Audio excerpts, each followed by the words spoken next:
Hello everybody, my name is Dutchy, welcome to the channel and let's get right into this video.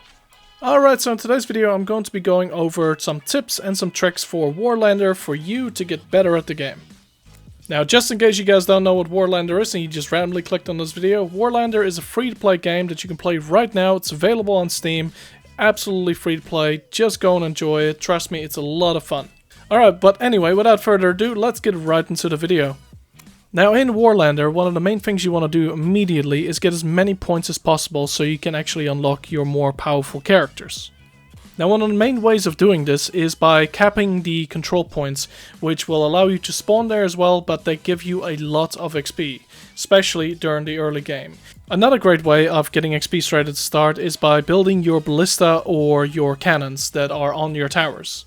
But let's face it, most of the time you want to be attacking. Now, another easy way for you to get some nice experiences is to destroy the ballista and the cannons that are on the walls of the enemy. Now, you only need to hit these once and they will be destroyed because they actually burn after you hit them, and that burn effect will destroy. So you only need to hit every single one of them once and then you can move on to the next one so you can get as much experience as you can as fast as possible. Now, these ballistas and cannons yield around about 150 points each, and also if you destroy their gate it will actually give you 300 points. Another easy way for you to gain some experience early on is to actually be shielding your entire team with the warrior class. Now if you're shielding the entire team and there's a massive barrage of arrows coming your way, you block all of those, you will gain quite a bit of experience, allowing you to level up pretty damn fast. Now a little quick tip on the catapult again, by the way. If you have the catapult and your team is also rushing from the other side, you can actually back them up pretty well, because most of the time there will be people on this little tower part right here and they will be shooting down. And you can easily back them up by shooting this little area right there and making sure that they can't actually shoot down on your allies. Another good tip, by the way, is to use the projectile view for the catapult. Now this allows you to see exactly where your projectile would have hit, and if you are good enough with it, you can even sort of adjust your projectile so you can hit a target that you can't really see properly. For example, with this one right here, I actually shoot at the ballista that is shooting at my teammates because I just slightly adjusted it with my catapult view. Another good tip, by the way, is that sometimes when the enemy is fully pushing up to your front door, it's actually really smart to flank around and capture some of the points that they left behind. Now, it's actually important for you to try get the points that are actually further away from the enemy that is attacking, because the further away points will most likely be closer to their base, that's one thing, but also if you are capturing these, nobody's going to spawn here most likely, because no one cares about these points at the moment because they're fully pushing in. Now after you capture this point, it's really smart going for the point where they're spawning from, because one, you have a spawn that's really close by and you can get some allies to most likely back you up if they notice that the spawn point's available, and two, well, you are attacking from both sides at the same time for that point, meaning that there's a better chance for you actually capping that point as well. Now at some points in the game the Cataclysm will spawn, and when the enemy has the Cataclysm, it is actually a really good idea to either one, kill him, but a lot of the time people will try to use them as fast as possible. So when you actually hear that the Cataclysm is about to go off and they're trying to use it near you, just get the hell out of there. Unless of course you have a very easy opportunity to kill them. But if you do not have that and they're just too far away and they're using it, just get out of there, because otherwise they're just going to use it and murder you. Now this is a very small one but very important. Always try to heal or revive your teammates when possible.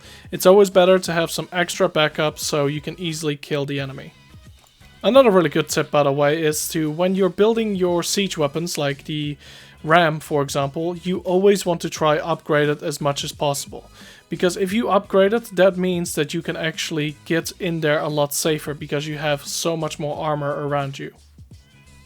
Because just remember, they have ballistas and they have cannons that are placed around their towers to prevent your siege weapons from coming up. But if you have a little bit of protection on your siege weapon, it's always good. Cat, I'm talking. Sorry about that. But anyway, as I was saying, always try to upgrade your siege weapons to the max so you have more protection and you don't just die when you're approaching their gates. Now, one thing that's very important if you really want to do well in this game is have a team. Now, there's this Discord server, which I'll link down in the description below, which is the official server, which you can find plenty of people who are playing the game at the moment, and I'm sure people would love to hang out with you and have a couple of games.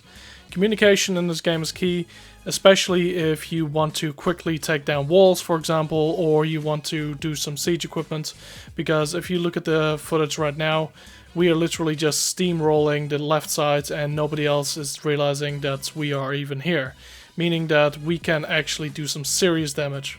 The cool thing about this is as well is that I literally just met these guys like 5 minutes ago, and just having a little bit of communication in your squad makes a huge difference. Now, when it comes to the 5v5 mode, one of the best strategies you can do is focus on one team at a time. And if you're the commander, try to ally with the team next to you and then attack the other team that's on the other side of you. Now, the reason for this is, if you go towards the middle at the start, you will most likely just lose your army and everyone's going to die and nothing's gonna happen, basically. The middle is a really good point to get towards the mid to end game in 5v5, but at the start I highly recommend just going for the right sides. Another good tip, by the way, is that if you have broken through the enemy line and, well, you've even broken down some of the doors, but you haven't done any damage to the core at all, it's really smart just to rush for the core and even do the tiniest little bit of damage, because that means that you will win the game and you will get more items at the end of it as well. The reason for that is that you just need to damage the core slightly to be able to win. Now, if your core is perfectly fine and there's nothing wrong with it, and you have damaged their core by 0.1%, you win the game anyway. Now, this is for all of the guys who really want to level up to level 5 for their characters. Now, for example, right here with the Stormbringer, you need to actually deal a shitload of damage in one game with just this character. One of the easiest ways of doing that is literally playing that character at level 1, but giving him a lot of strong abilities. Now, with the warrior, for example, you just need to block a lot of damage, so just play that warrior and block a lot of damage as level 1. And with the cleric, you actually need to get 10 revives in the game, which is also pretty easy to do. Just play them at the lowest level possible again. Now, just do this and you will unlock the challenge to get the Stormbringer. You still need to complete a bunch of other challenges, but all those other challenges you don't have to do in one game, you can do over a period of multiple games. So don't worry too much about that. And my final tip for this game is to subscribe to the channel to not miss out on any more tips and tricks for this game. And another thing, by the way, is that if there's another channel out there who's covering this game right now, subscribe to them too, support them a little bit, but don't forget to support the developers of this game too. Make sure this game doesn't die, because I am loving this game personally right now and I think it has a lot of potential. But anyway, hopefully you guys enjoyed the video. If you guys did, why not leave a like, and well, I already asked you to subscribe, but yeah, do that anyway if you feel like it. And well, I'll catch you guys all later. Bye!